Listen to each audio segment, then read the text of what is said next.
The Assembly will hear a statement by His Excellency Ralph Gonsalves, Prime Minister of St Vincent and the Grenadines. May I request protocol to escort His Excellency.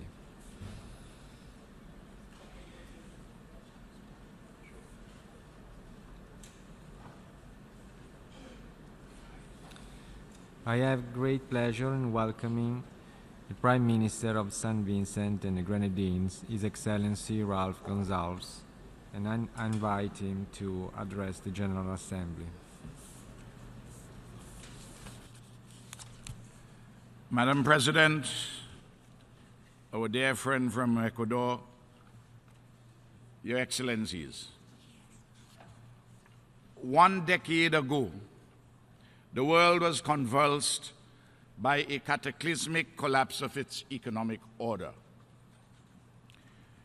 The devastating global economic and financial crisis began in the boardrooms of greedy banks and spread worldwide with a rapidity that exposed the shortcomings of an unethical and unregulated international financial architecture. The adverse socioeconomic impact of the crisis has been vast and far-reaching, especially for the countries least responsible for the genesis of the crisis. Regrettably, the seemingly self-evident lessons of that economic and financial catastrophe have been distorted and manipulated to disastrous effect.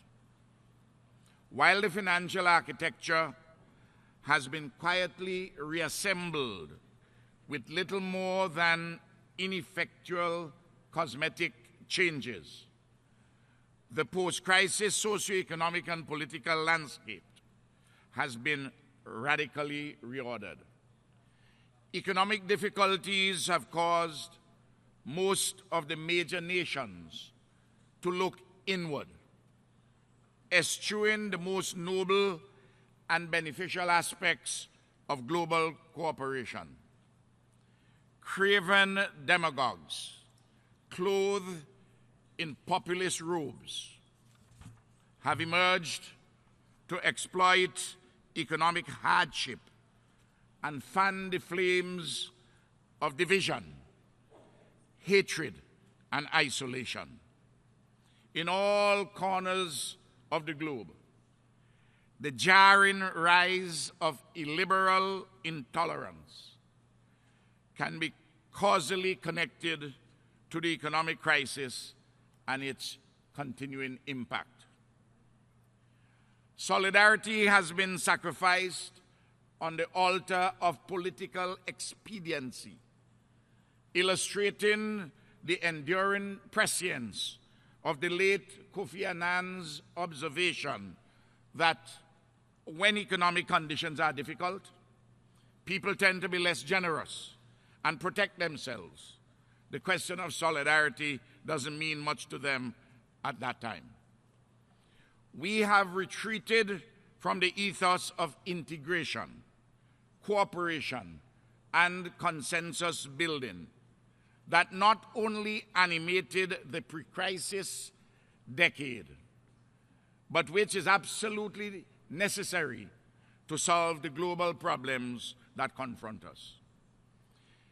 In a technologically connected, increasingly educated, and rapidly shrinking global village, any belated attempt to place the genies of multilateralism and globalization back into their respective bottles is dangerous folly. Walls cannot replace bridges. Isolation cannot replace cooperation. And clenched fists cannot shake hands. The United Nations is not without its many systemic flaws, and the ascendancy of its unprincipled antithesis demands that we address those flaws most urgently. However, after 7 decades, the United Nations remains the only institution with the capacity and authority to enable global cooperation for our collective ennoblement.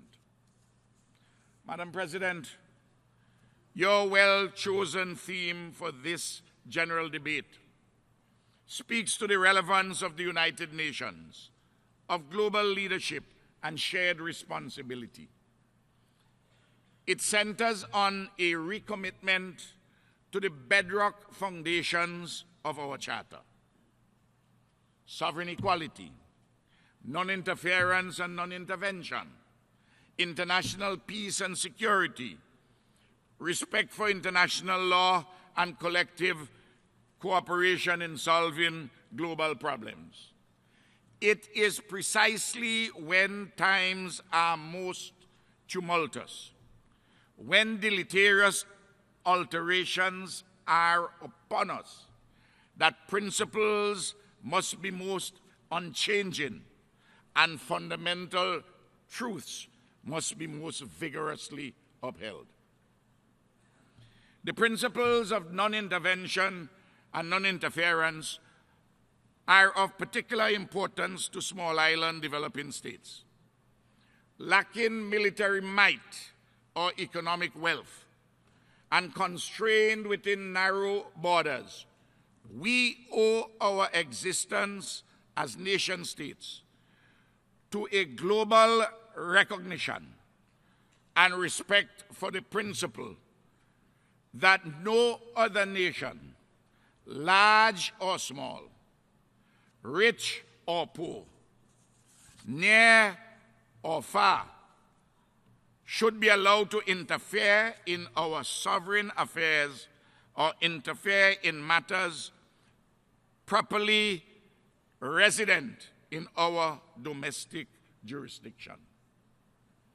Without strict adherence to these tenets, small states' existence dangles precariously on the threads of great power intrigue or changing perceptions of our strategic significance. Without these principles, our international order reverts to a barbarism in which the strong are doing what they can and the weak merely suffering what they must. This is unacceptable. Because of our undeniable reliance on this cornerstone of international law, small states are among its staunchest defenders. Every violation of the principle of non-intervention, wherever it may occur, is an indirect assault on our own survival. This principle is immutable, and no amount of heavy-handed coercions or ham-fisted inducements will cause us to abandon our overarching existential interests in pursuit of short-term appeasement.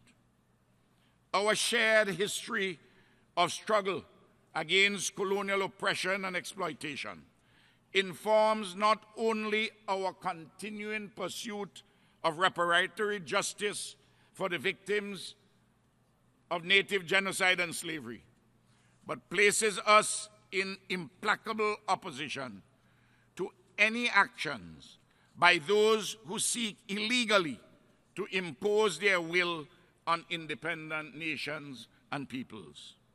As such, St Vincent and the Grenadines stands firmly against the continued interventionist assaults on the sovereignty of our neighbors in the Republic of Cuba and the Bolivarian Republic of Venezuela. The anachronistic economic blockade of Cuba is both illegal and unproductive. The time has long since passed for its complete repeal. we regret deeply that the fledgling rapprochement between the United States and Cuba has stalled, and we call for a resumption of mutually respectful dialogue between our two friends. In Venezuela, the democratically elected government has been subjected to an unacceptable, coordinated, intense external economic assault, which has had to, indirectly, a debilitating effect on small Caribbean nations which have had generous arrangements of solidarity, for example, through the Petro-Carib agreements. To be sure, Venezuela has enormous internal socio-political challenges, but unwarranted illegal intervention is certainly counterproductive to the people's ongoing quest for peace, democracy, and liberty. Venezuela needs a peace and reconciliation mission, not a campaign of sanctions, subversion, and threats of armed intervention. Constructive dialogue between and among the contending parties and personalities is urgently required.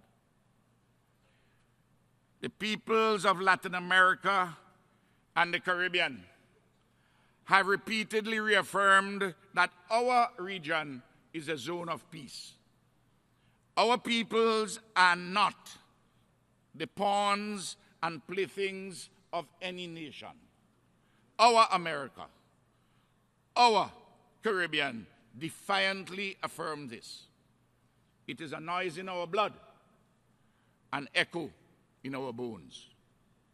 Madam President, no international organization is better suited than the United Nations to fulfill its foundational charter mandate of achieving international cooperation in solving international problems of an economic, social, cultural, or humanitarian character. Today, climate change is indisputably the defining, multifaceted existential problem that we collectively confront. However, the prospects for an effective international solution to climate change are rapidly receding. Our carefully calibrated climate accords are teetering on the brink of irrelevance, wounded not only by high-profile withdrawals, but also by the cynical and foolhardy non-compliance with voluntary mitigation pledges that major emitters have loudly declared but quietly disregarded. The result of this ignoble hand-wringing and political procrastination is that the world continues to burn while its leaders fiddle. Our sister island of Dominica has been twice devastated by hurricanes Erika and Irma in the space of 3 years, with tropical storm Isaac striking that island a glancing blow only weeks ago. And as I speak, the threat of a storm hangs over my country. Beyond the headlines, the story of climate change is grimly told in daily experiences of floods, droughts, landslides, coastal erosions, lost lives and livelihoods across our region. We can wait no longer.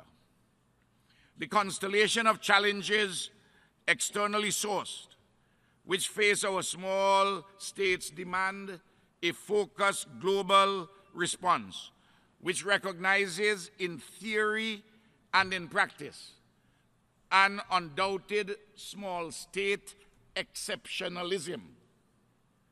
This many-sided concept of small state exceptionalism ought to be placed at the center of global discourse for prompt, appropriate, collective action.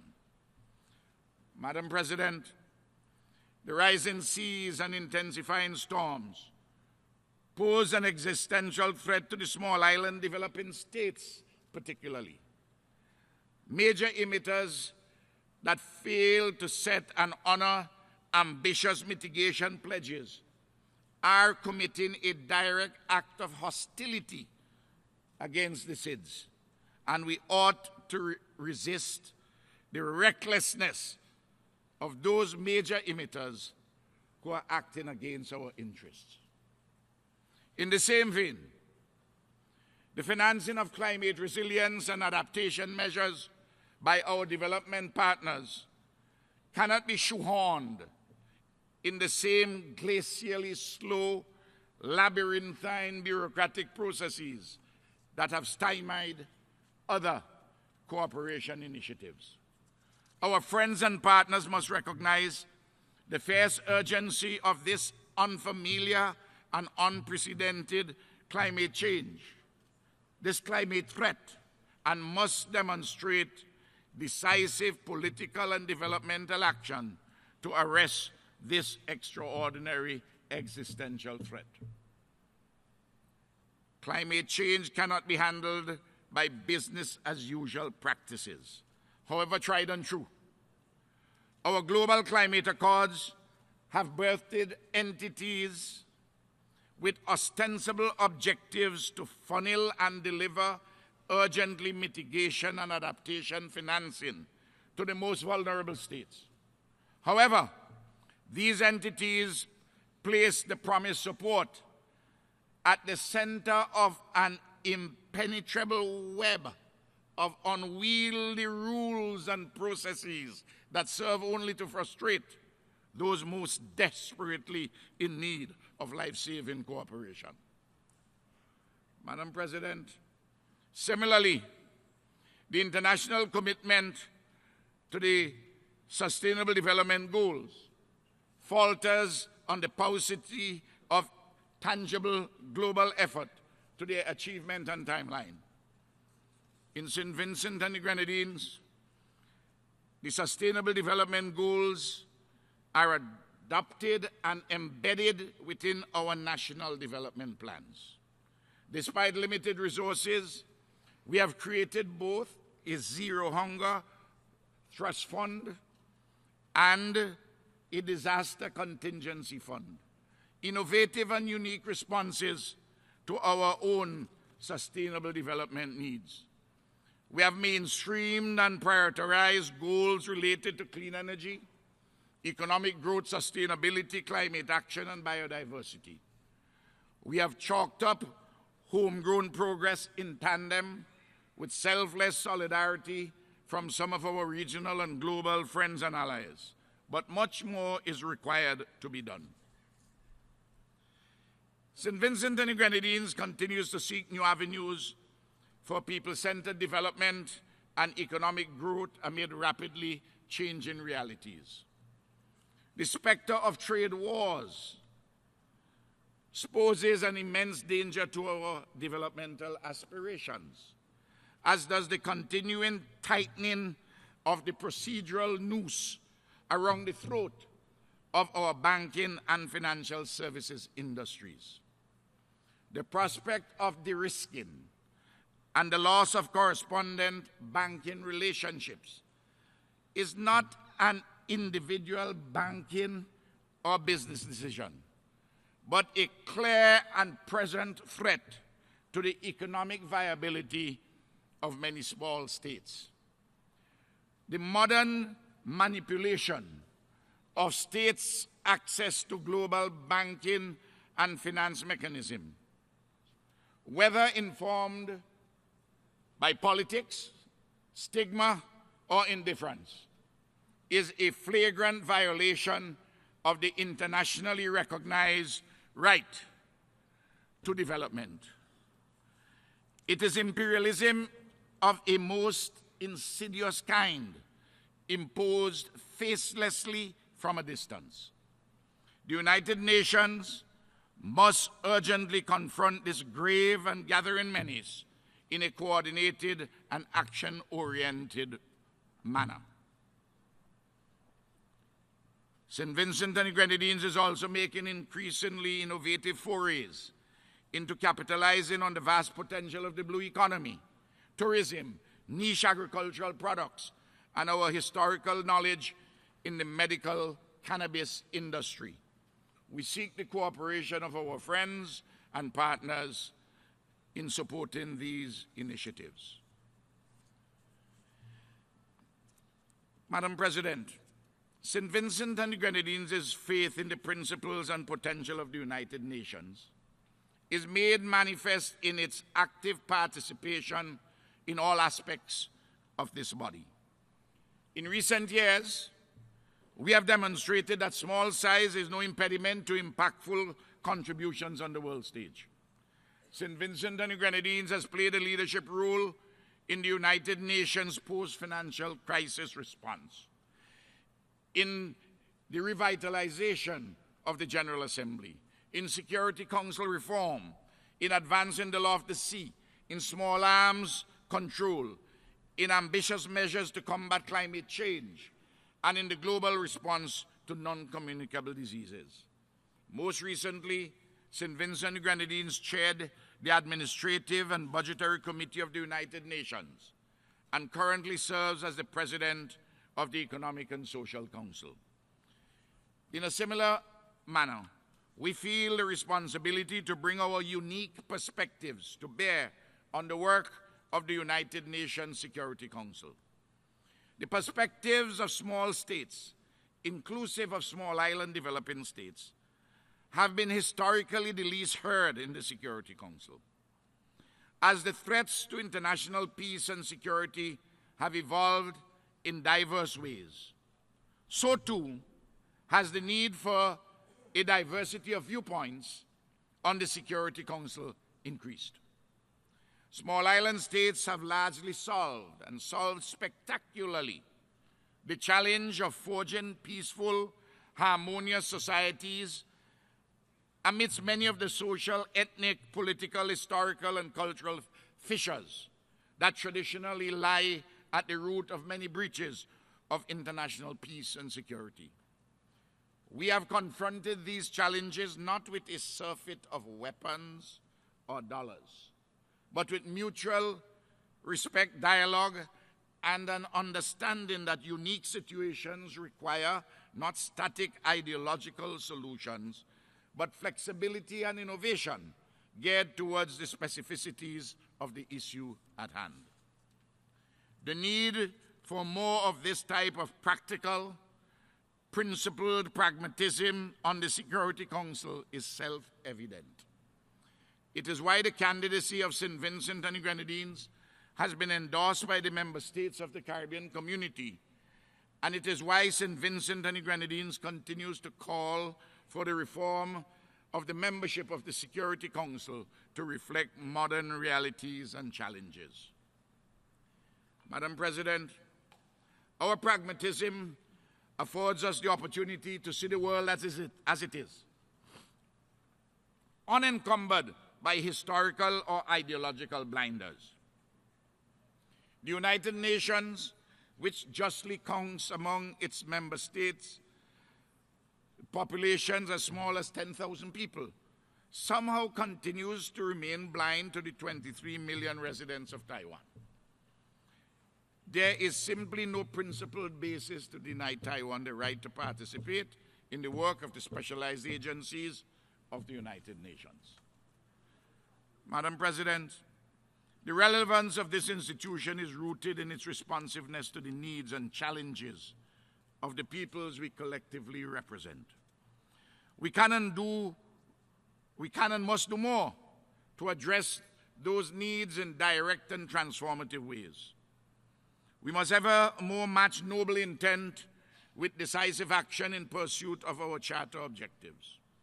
Accordingly, we urge practical resolution of the pain and suffering of the Palestinians, the people of Yemen, and those afflicted by the evil of terrorism, whether state-sponsored or not.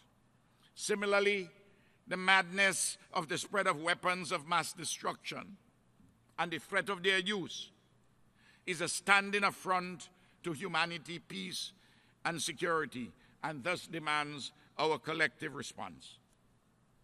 Our international agenda for corrective action includes 2, trafficking in persons, illegal drugs and small arms, refugees from ravaged lands, violence against women and children, the growing scarcity of water and food in many nations, the war against chronic non-communicable diseases, the rising tide of religious tolerance in certain places, and the reunification of families arising from abductions of yesteryear.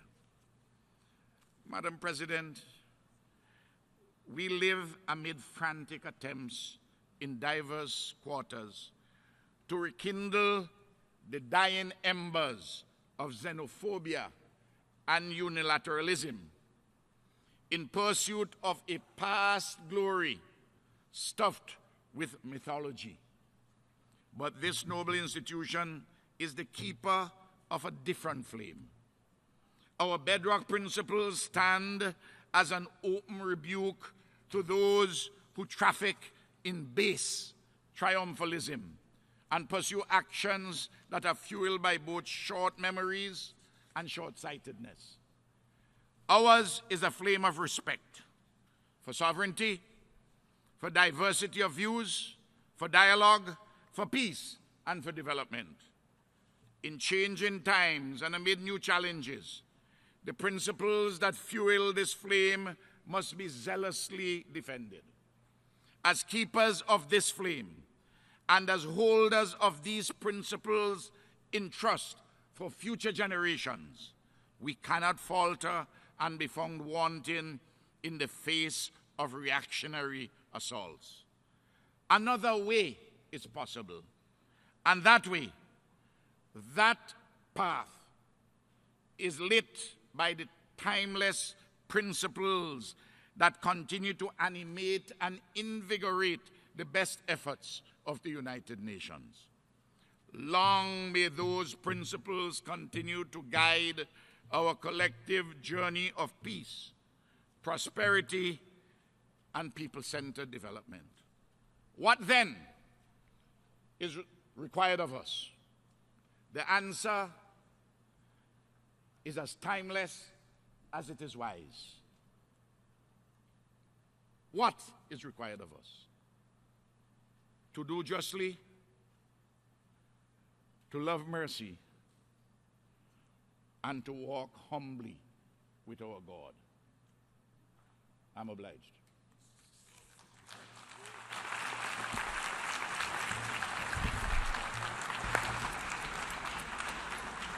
En nombre de la Asamblea. On behalf of the General Assembly, I would like to thank His Excellency, the Prime Minister of St Vincent and the Grenadines, for the statement that he has just given, and I would ask protocol to accompany His Excellency.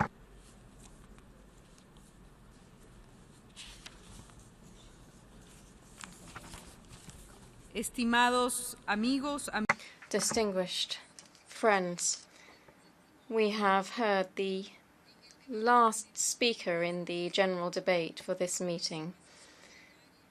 The 11th plenary meeting to continue with the general debate will be held immediately following the adjournment of this meeting. Therefore, I recommend that you remain in your seats. The meeting is adjourned.